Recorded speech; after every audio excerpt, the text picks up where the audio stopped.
From the studios of the Republic Media Network, you're watching Arnab Goswami live on The Debate.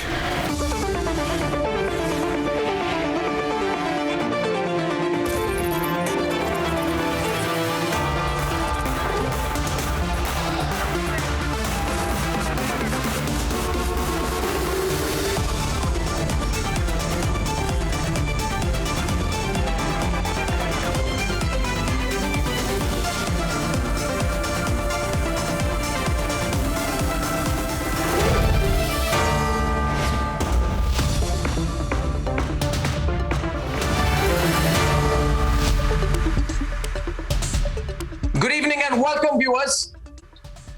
Now, the scale of the cabinet reshuffle has surprised some people. It has stunned some others and shocked a few, especially members of the Lutyens lobby. But it has surprised none of us here at Republic. Because if you remember carefully what I had said yesterday, you have to understand the moves of the government in terms of its medium-term and long-term strategy.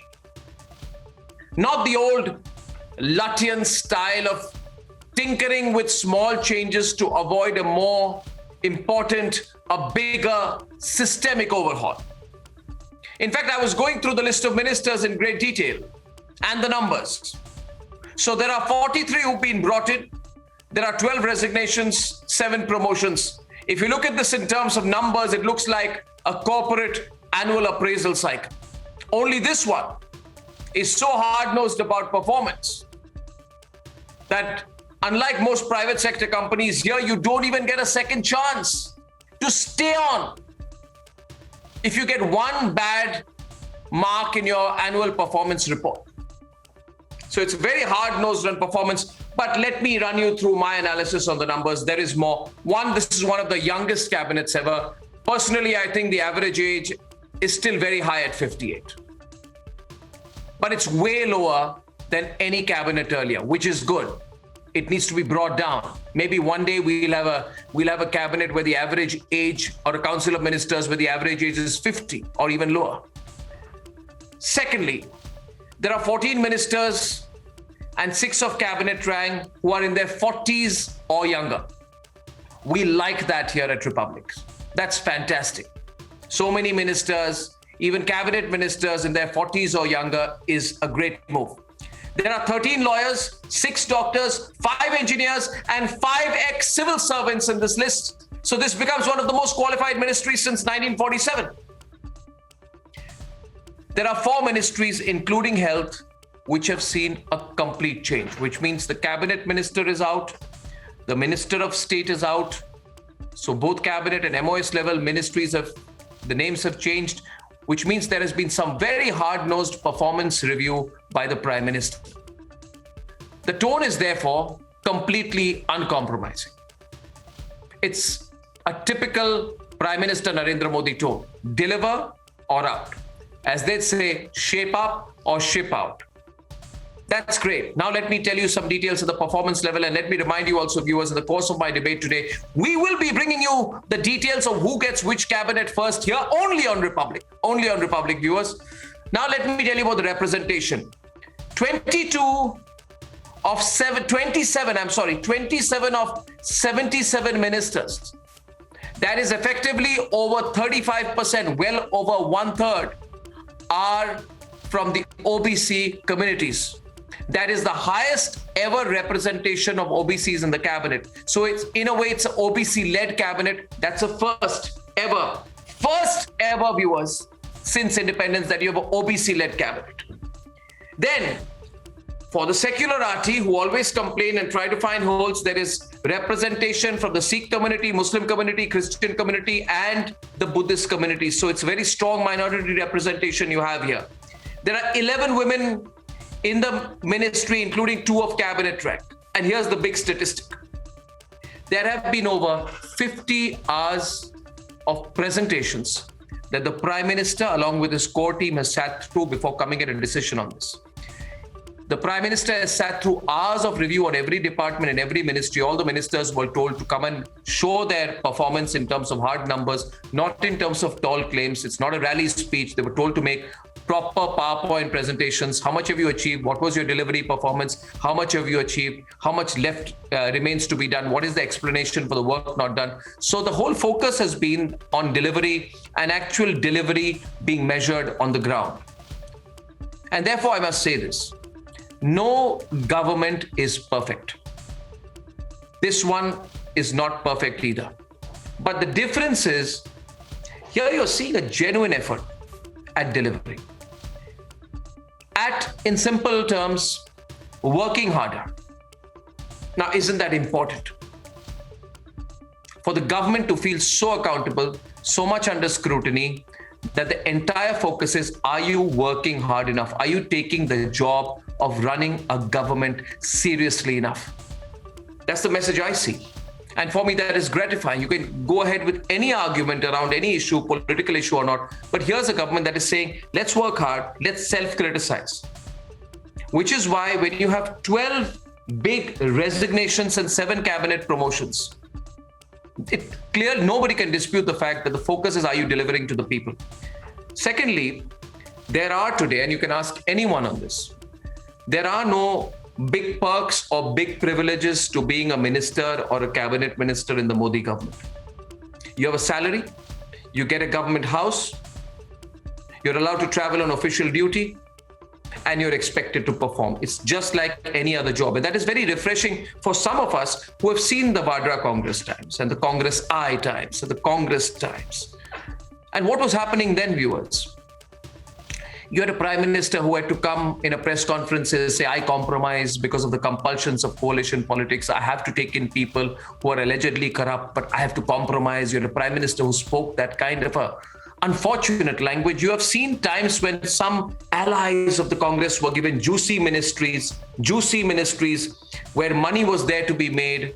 And you have seen cases where ministries were literally weighed, especially the economic ministries, on how large the private contracts are, which they can give to foreign players, or for obvious reasons. I don't want to go into details on that. But you remember those times, and then look at those cabinets and the style of functioning then, and then just look at this one. And ask yourself tonight, even if you are a hardened critic of the Prime Minister or a hardened critic of the Modi government, ask yourself whether or not times have changed. Whether this is setting the stage for a better India, for a better country, for our future generations, for our children and our children's children. Is this setting the stage for that? Where every member of the 77-member cabinet knows that this job comes with accountability and responsibilities. And I can tell you this, viewers, this is a new generation of India that is coming up through sheer merit. Meritocracy has begun to matter. And for all of us who have come through, whether in politics or in professions, whether in journalism, whether in the private sector, whether in the corporate sector, whether in any industry, for all of us who have felt that in this country, you have to perform, achieve, establish your credentials. This cabinet expansion or reshuffle, whatever you call it, comes with a very gratifying feeling that the highest people in this government know that they are under scrutiny. Where every minister, including those who are sworn in today, will tell you that they know that they are under watch. First, your watch and my watch. And secondly, and this might put them more under scrutiny, or at least a feeling of being under scrutiny, they are under watch by the Prime Minister himself. That's how I look at today's expansion, viewers. Tell me what you think. I'd love to hear from you. I'd love to take your responses. And we have 2 big debates entirely on the political events. Reminder once again that through the course of the debates, I will be telling you the details of this bold, large cabinet expansion, the new Modi team, viewers. That's debate number 1. And on debate number 2 tonight, we're going to look at this entire expansion in terms of the representation, historic OBC representation, women representation, diversity across the board. What does this mean in the run-up to 2024? And here are the headlines. Here are the headlines this Wednesday evening on the debate tonight.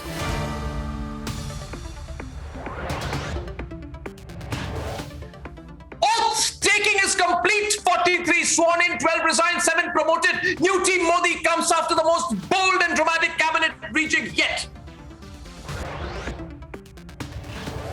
And India gets its youngest ever cabinet. The Prime Minister makes history with his young, fresh, and performance-oriented ministerial picks. 11 women ministers in the cabinet, record representation of marginalized caste sub-regions represented. The new team Modi screams diversity with a capital D. 13 lawyers, 7 civil servants, 6 doctors, 5 engineers. The Prime Minister Modi's professional picks clean bowl the opposition's usual politics.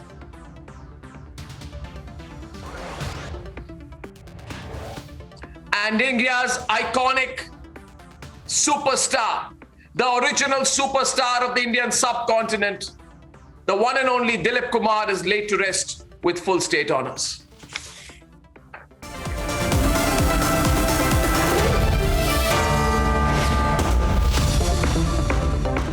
And ladies and gentlemen, the most forward-looking, the most dramatic, and the most cabinet reshuffle, which has taken all the cynics by surprise, has taken place. Big entrance and big exits. Importantly, what has taken people by surprise are the big exits have paved the way for a new team Modi. Professionals, experience, fresh young faces with administrative experience. That is what new team Modi looks like. The Prime Minister has personally gone through every portfolio and taken a big, bold call, putting governance over placatory politics, putting record over reservation of births. With such acute precision, hasn't this entire cabinet become a statement of intent in a way on the trajectory of India by none other than the Prime Minister himself? There is one big question tonight. You can coo your take on what you think of this new cabinet. Fire your opinion in, and remember, through the course of tonight's live edition of the debate, I will be bringing you, hopefully, the PMO and the President's House should be releasing the list of the ministries soon. That's supposed to be coming up. Here are the details in case you missed it earlier today. And then tonight, we debate. At 6 p.m. today, the boldest and largest cabinet expansion took place. The President swore in 43 ministers, which included a diverse mix of senior politicians, promoted performers and professionals. मैं Narayan तातुरानी, I Sarbananda Sonowal, मैं ज्योतिरादित्य माधवराव सिंधिया, मैं किरण रिजिजू, मैं Anurag Singh Thakur, I Hardeep Singh Puri, मैं अनुप्रिया सिंह पटेल, मैं गंगापुरम किशन रेड्डी, मैं मीनाक्षी लेखी ईश्वर की शपथ लेती हूँ।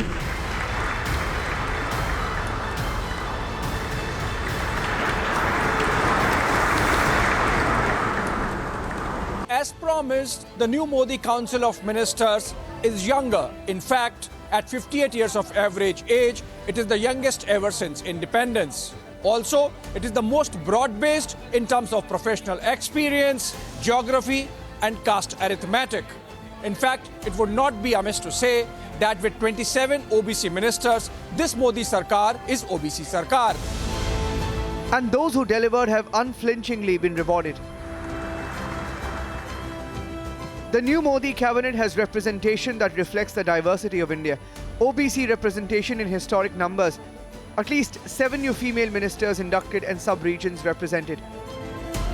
मैं Jyotiraditya Madhavrao Scindia, From Jyotiraditya Scindia, who has tremendous political ability and holds an MBA from Stanford University and BA from Harvard, to Ashwini Vaishnav, a former IAS officer who has held leadership roles across major global companies. An established record of ability is key in the new team Modi. If the Prime Minister has inducted new faces, including those from allies, he has also ensured a slew of resignations attributable to overburdened ministers and non-performers. He has shown clinical clarity in thought. The new team Modi is the direct handiwork of the Prime Minister, who has taken personal interest at every leg of the selection process. Look at the seminar held at 7 LKM for the new ministers, personally led by the Prime Minister. Prime Minister Modi has set the mission. He has made governance supreme. He has ensured diversity.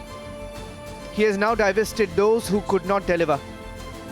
The real question tonight is, with the revamp, does any of the opposition criticism still stand? Let's debate.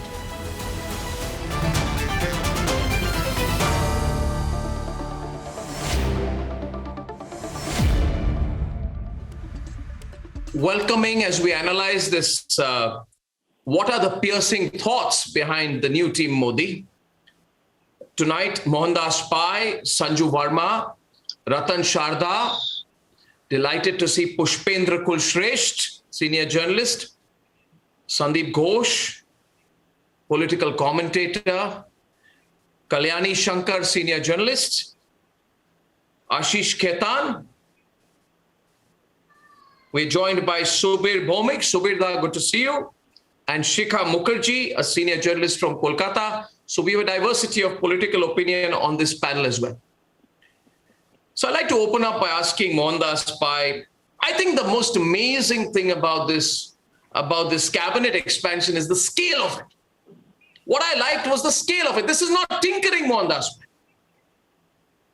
This is a big reshuffle slash expansion that very few people in Lutyens ever thought. They were doing this usual tinkering around, but this is not tinkering, is it? You know, Arnab, I think it is transformational and preparation for the next 3 years, because to my mind, you know, Prime Minister Modi in his second term sadly ran into COVID. Out of about 25 months, about 15 months have been COVID, and I think all of us have suffered. Of course, the Prime Minister has led from the front.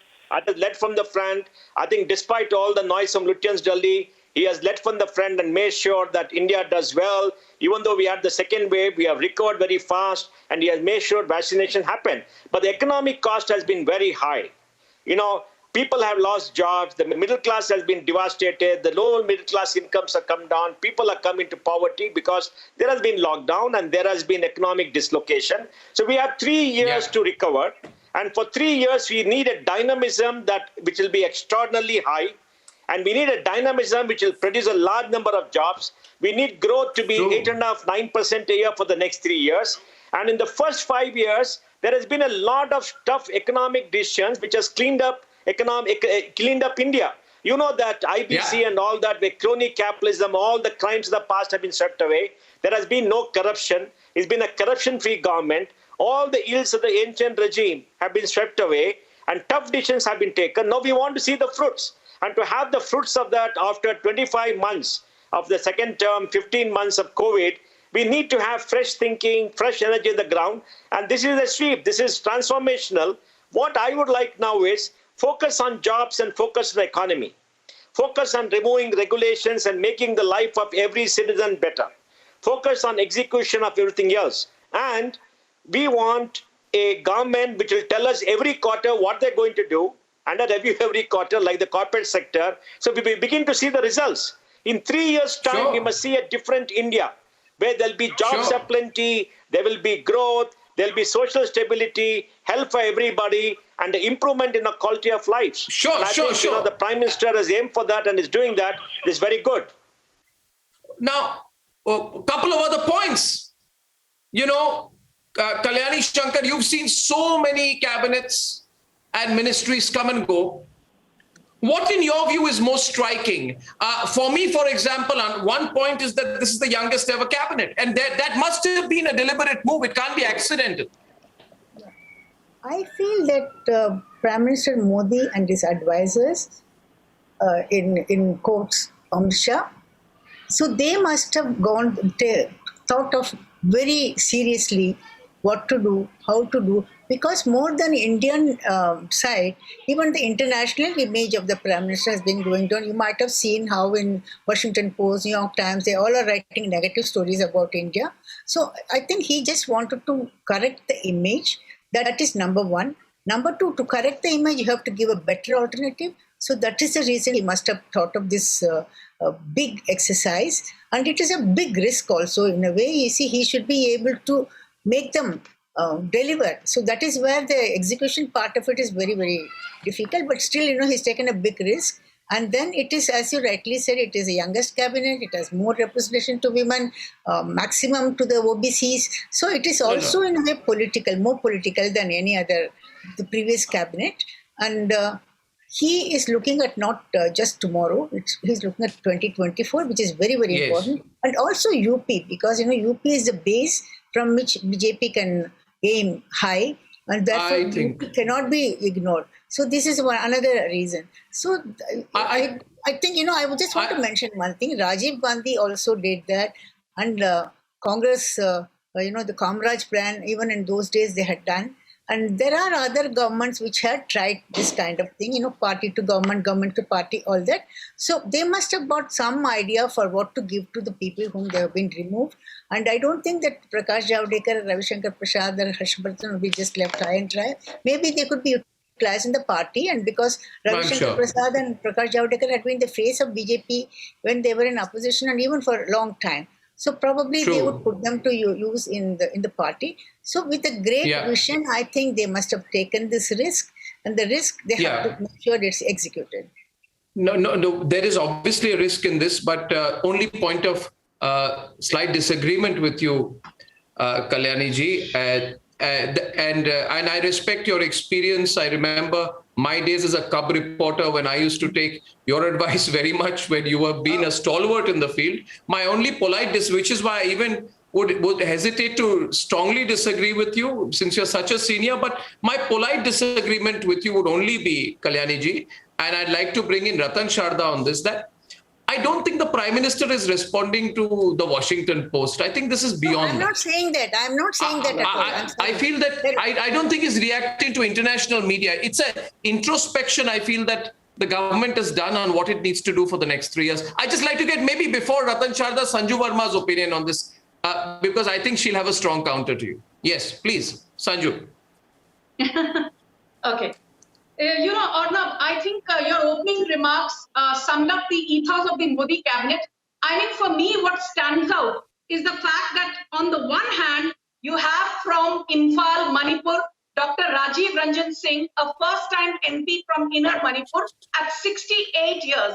And 34 years apart, you have another MP, first-time one at that, Nishit Pramanik from Cooch Behar. So basically, the Modi government has done a brilliant job in terms of marrying experience with youth. And I also think that one thing that you pointed out and which I want to concur with Arnab is that for the first time at 27 OBC candidates, the current strength of OBCs in the Modi cabinet is more than 35%, a little over 35%. And I don't recall the last time when we saw 11 women council of ministers. I remember during UPA 2, you had 9 women council of ministers. So I think even in terms of gender parity, the kind of transformational changes that have been brought in. And tell me, Arnab, when is the last time you saw a cabinet with 68 graduates, 13 lawyers, 6 doctors, 5 engineers, and 7 PhDs? I mean, look at Ashwini Vaishnav. He's an MBA from Wharton. He's worked in mega bulge bracket firms.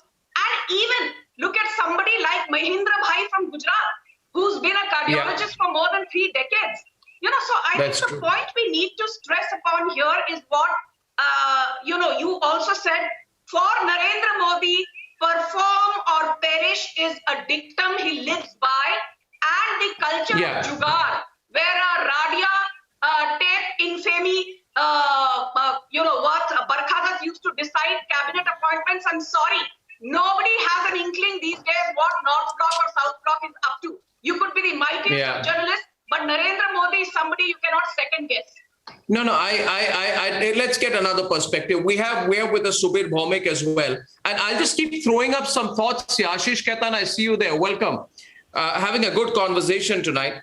I looked particularly at, for example, the people like Anurag Thakur and Hardeep Puri or Kiran Rijiju. You already mentioned Rajkumar Singh.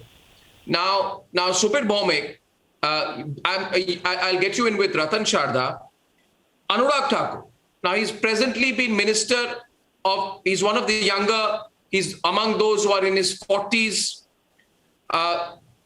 high-performing Minister of State. He's handled finance and corporate affairs. He's delivered, and he's been made a cabinet minister. Now, when Anurag Thakur becomes a cabinet minister, and he's just on the wrong side of his 40s, then he has a huge political career ahead of him.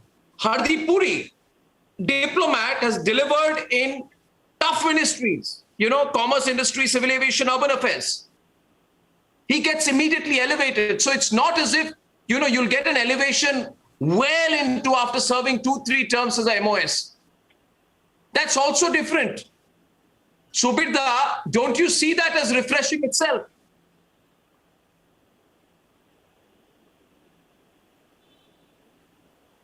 Well, yes and no.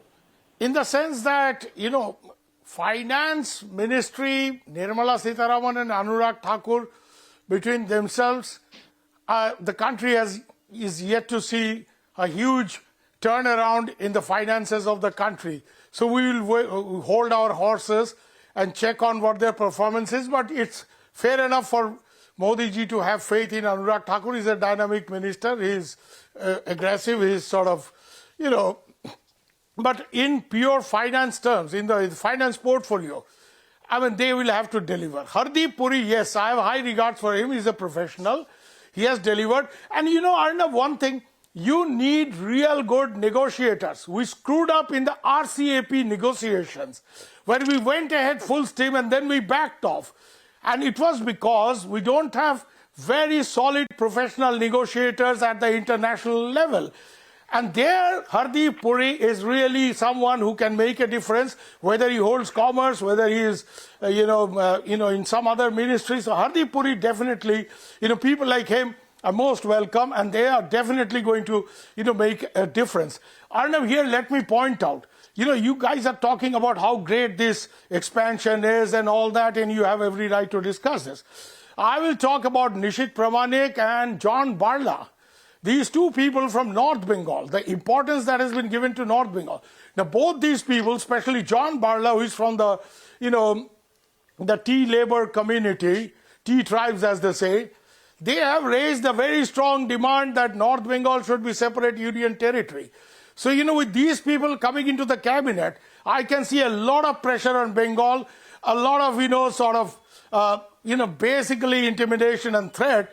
That maybe you're not looking Bengal at it can right. Be broken up like Kashmir was. No, I'm sorry. Maybe you're not looking at it right. Why don't you say that you've had representation from the Motua community? Why don't you look at it in terms of representation? You see, Subirda, and I hate to disagree with you because I have tremendous regard for you, but you must hear me. You must hear me.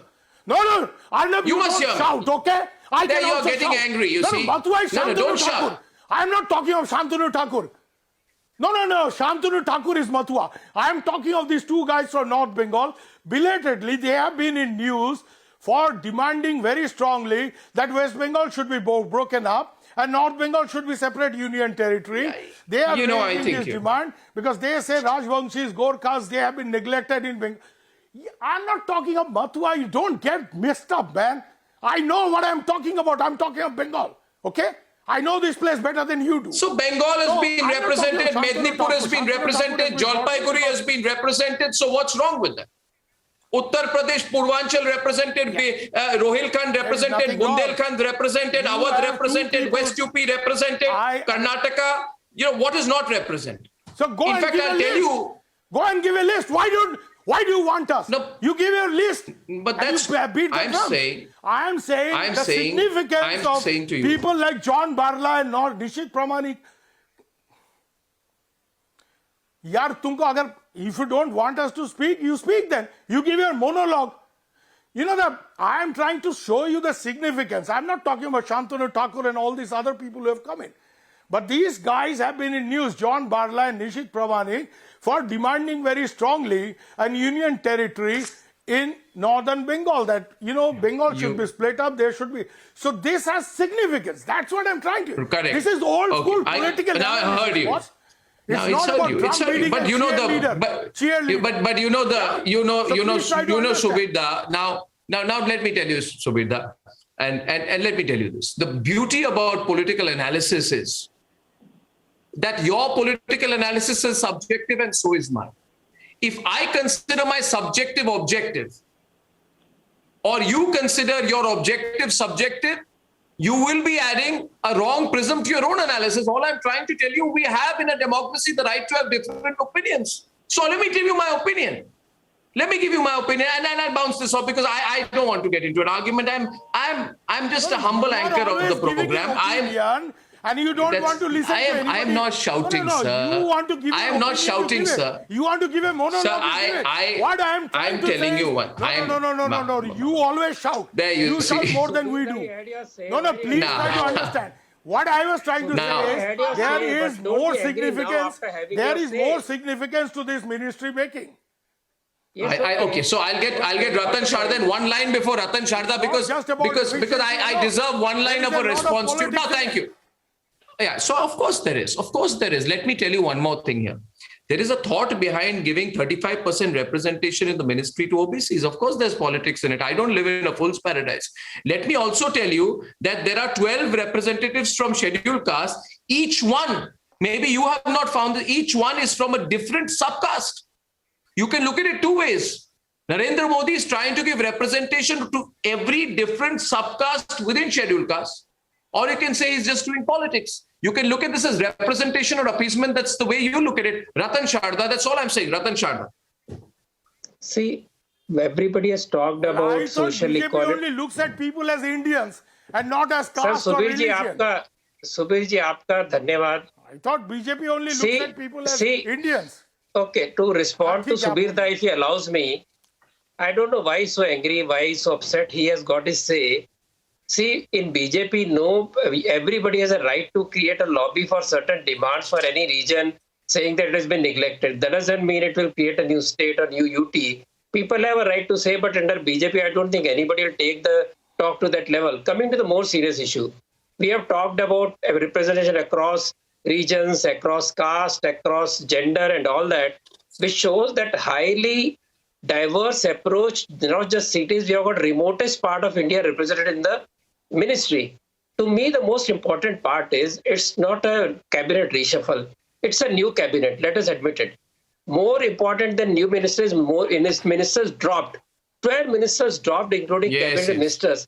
It shows that Modi ji is very impatient. He wants results. And you cannot ride on Modi's shoulder, come on TV, make some statements and go back. And then say, Modi ji kar lenge. So Modi ji wants as young people, as impatient they is, who wants to see there is no tomorrow. He wants to deliver today whatever he wants to do. So this age that has come down, the qualification of the people, everything shows that this is Modi 2.5. It is not Modi 2.0. Please, humbly, I would submit. It's Modi 2.5. And this is for delivery, which has been missed out. A very grand opening of 2019. Then suddenly things got stuck with the COVID and that excuse or use of everybody not to deliver. That has been delivered. Promotion of the ministers, resignation of ministers, as important as the induction of ministers. This is a ministry for the next generation. It is a ministry, those who prove themselves will rise to the top of BJP. Those are left behind will be totally left behind. Only regret is that we talked of small government and big governance. That small government doesn't seem to be possible. And that is one thing. Secondly, allies have been given space. So BJP doesn't want to lose any more allies. The allies which are not ready to join the cabinet, they have joined. That's also a positive sign. And cooperation ministry, which has not been talked about so far, we know cooperative industry, cooperative mills, cooperative dairies produce direct employment. There is no trickle-down delay. Yeah. The shareholders immediately get benefit. Correct. Only thing it was not being controlled properly. Because of that, there were slip-ups. There were a lot of corruption, which has been found in Maharashtra also. Banks also failed.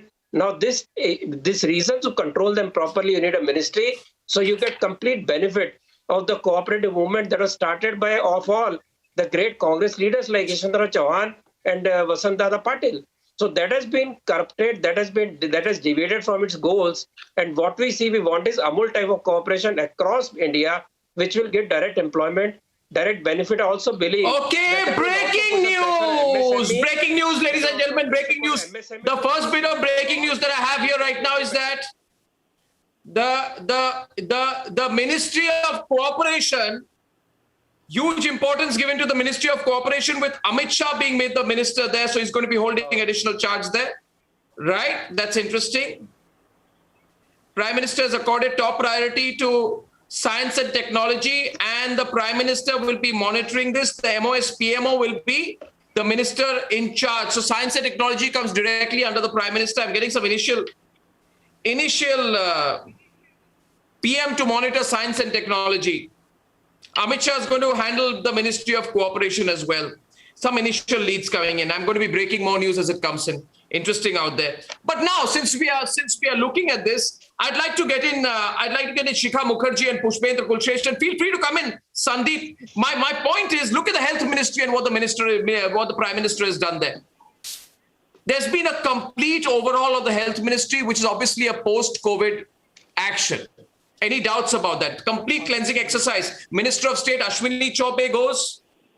And I don't want to emphasize that he was found sleeping in the middle of a press conference during the encephalitis crisis in Patna, made controversial remarks. At that point of time, has resigned. And Harshvardhan tried hard but could not handle the situation. So there are no marks for effort in this government. Sandeep, what do you think? No marks for effort, only performance. No, absolutely so. That's clear. Government is non-negotiable. It's not going to be, there's not going to be any compromise on that. And also, not to be fair, you have to have horses for the courses. What was health in 2 years ago and health what you require in terms of going forward, it'll be very different. And so I'm more than, Harshvardhan, stepping down or he being moved out. I'm looking forward to see who gets the health portfolio. My sense is health portfolio, given the current situation, is definitely going to be under the oversight of PMO and HMO. And they will probably get somebody with a much more domain-specific knowledge who can look at this global negotiations dealing with WHO as well as the technical aspects of upgradation of the health infrastructure. Absolutely. So it'll be very critical. It'll be very that. Or he gets, for example, Arnab IT. Okay, it's one thing is Ravi Shankar Prasad has been moved out. That's another point. But I would like to see who gets IT. And my sense is you'll find somebody younger, either Sir Rajiv Chandrasekhar, or even I would bet on, say, Scindia getting IT. Law. Someone who has domain expertise out there. Yeah. I mean, because that was after Arun Jaitley left, law has been an Achilles heel. This government gets wrapped on the knuckles every other day by the court for no fault of it. So they need a strong law. So those are the changes you'll find. Absolutely. And I think very practical. This was a cleansing exercise. And I think, Shikha, even you will appreciate, I know you've been a critic of the government mostly, but you will appreciate, I want to get you in with Pushpendra Kulshrestha on this, that the bottom line is, which are the Prime Minister? Yes, Sandeep, go on. You want to complete what you're saying? Yes, Sandeep, go on. Go on. I'm just moving fast because I'm getting the details details of the ministries soon. Yeah. Sure. I look at it as a 3P government. And by 3P, I mean first is performance.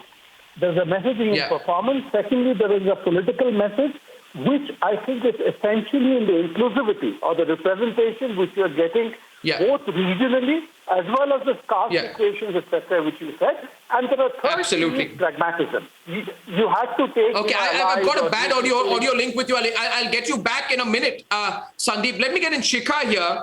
I think when the Prime Minister divests portfolios to ensure equanimity, we've seen the divesting of the portfolios of Ravi Shankar Prasad, one of the senior most ministers. Communication, law, Ministry of Electronics and IT, he held the most portfolios.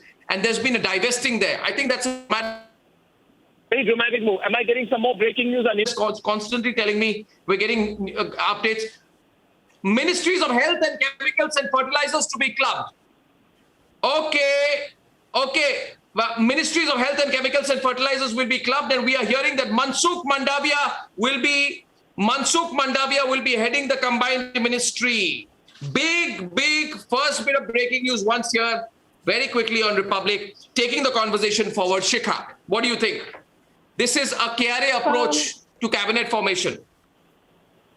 KRA approach, maybe. But I think that at this point in time, this is a big mistake, clubbing health, chemicals, and fertilizers together. And the simple reason is that we have a public health crisis that needs all hands on deck. And really, a public health crisis is something which cannot be managed by a minister who is distracted by chemicals and fertilizers. And the fact of the matter remains that a public health crisis is what cost Harshvardhan his job. And it is also a public health crisis which brought the Supreme Court slamming down hard on the Modi government for the mess that has happened. It is also true that the kind of ad hoc, incoherent, and totally dysfunctional manner in which the second wave of the COVID was managed, that is an indication that health is far too critical at this point in time to be clubbed with chemicals and fertilizers. No matter it is no reflection on the minister who has been appointed. It's just that it is a bad. It's a bad. So can I give you a counter view on that, Shikha? Can I just present a counter view to that?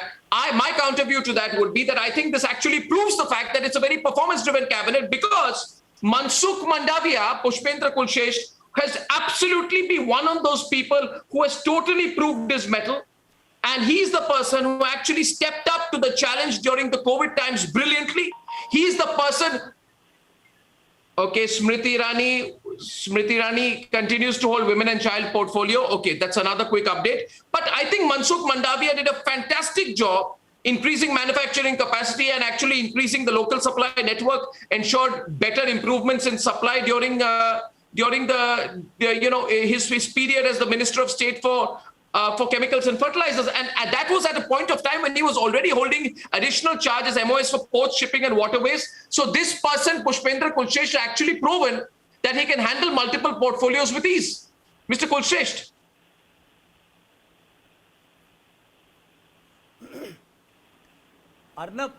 Arnab इसमें दो message हैं, दो बहुत सारे message हैं। एक public के लिए है और एक अपोजिशन, जिस तरीके से अपोजिशन अभी इकट्ठा हो रहा था, इसमें साफ मैसेज है देश के लिए कि अगर आप एब्सोल्यूट मेजॉरिटी देंगे तो आपको देश को चलाने वाले प्रोफेशनल लोग होंगे, और प्रधानमंत्री इस दबाव में नहीं किसी को, रेल मंत्री लालू को और ममता को देगा, बल्कि एक प्रोफेशनल को देगा। और यह बदलाव है कि SM कृष्णा से फॉरेन मिनिस्ट्री जो है जयशंकर के पास जाएगी। तो ये पब्लिक के लिए है। और जो यहां जो बात आपने कहा कि जैसे एजुकेशन मिनिस्टर के दोनों मंत्री चले गए, हेल्थ के दोनों मिनिस्टर चले गए, आप देखिए फाइनेंस है, डिफेंस है, रेलवे और आपका फॉरेन है। इसके अलावा दो बड़ी जो मिनिस्ट्री होती हैं जिसको INB मिनिस्ट्री कहते हैं, वो किसी भी सरकार की आई एंड ईयर होते हैं। पुष्पेंद्र जी, और एक पुष्पेंद्र या माफ कीजिए, एक ब्रेकिंग न्यूज मेरे पास आ रही है, उसको जरा दे दूं, उसके बाद हम बातचीत करते रहेंगे। And this breaking news, Ashish Khetan is also here, very important. Smriti Irani will also be taking care of Swachh Bharat, and Munchpara Mahendra Bhai will be the Minister of State under Smriti Irani. Now, therefore, I think what is coming across is that I don't know whether Smriti Irani will hold textiles anymore, but I think the Prime Minister wants the women and child development as a holistic integrated ministry, and Swachh Bharat, which is a very important part of the government's mission, also comes under Smriti Irani. So that's an important development. I just want a quick comment from you, Pushpendra ji, before I get in on the overall. Ashish Khaitan. Pushpendra ji, please.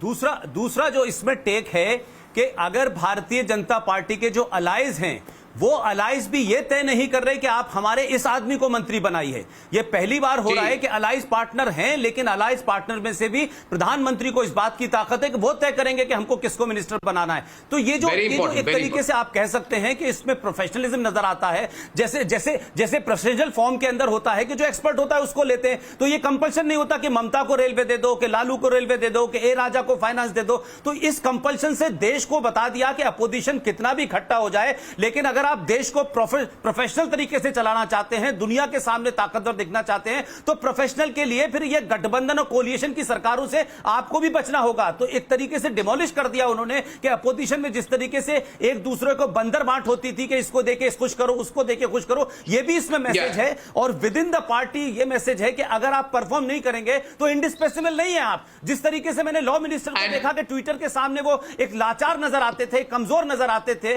देश का law minister, 150 crore की आबादी का law minister लाचार नजर आता था Twitter के सामने। ये मैसेज है इसके अंदर। No, I think that's very important. और मुझे जरा हेल्थ मिनिस्ट्री के बारे में भी ये कहना है. I feel that the change in the health ministry, Ashish, is very important because we all knew that the gap between the Indian Medical Association and the health ministry was widening. There was anger among the civil servants community.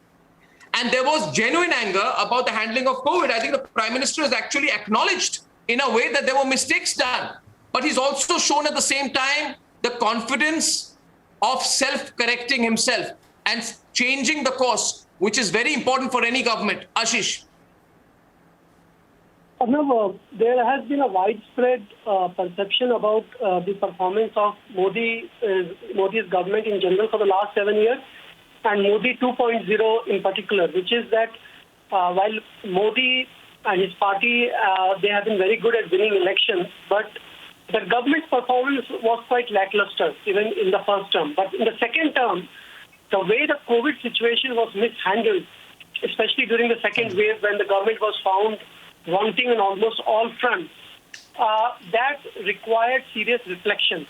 Because just winning elections perhaps was not enough. The country and the people were getting restless and they wanted good governance. What extent there has been a reflection into what extent again there is real politics, that is for you to assess. But I see there are 3 or 4. 1 minute, getting a detail on Piyush Goyal. Piyush Goyal will keep commerce. He gets textiles and also holds consumer welfare. That's an additional breaking on Republic. Piyush Goyal keeps commerce. We don't know about railways. Therefore, does he keep railways? Big question mark on that right now. So is railways going out? Yes, Ashish, you're realizing that the breaking news is coming in, and in these situations, I have to keep interrupting. Yes, Mohandas Pai, interesting change here. Consumer food and public distribution retained with Piyush Goyal is the detail that I have. It was additional charge that was given to him. But whether he holds railways is under question. Yeah. Whether Piyush Goyal holds railways is under question. Yes, please. Mohandas Pai, that's interesting, isn't it? So I see interesting clubbing of ministries going on here. Arnab, chemicals and fertilizers, I think pharma comes under chemicals. So having health and chemicals, pharma I think comes under chemicals. Fertilizer will be the odd one out.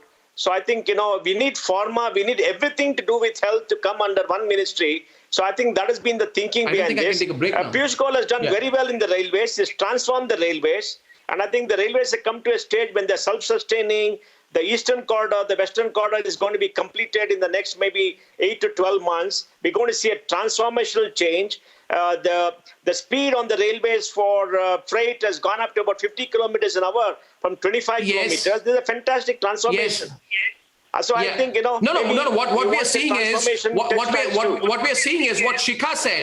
What Shikha said, and I was trying to avoid a debate today, but I'm seeing it's unavoidable. I'm surprised Sanju is absolutely quiet. Big news out here: commerce industry and textiles will be synergizing on exports. So there is. You are not taking me on screen. Okay, 1 minute. Railways and IT goes to Ashwini Vaishnav.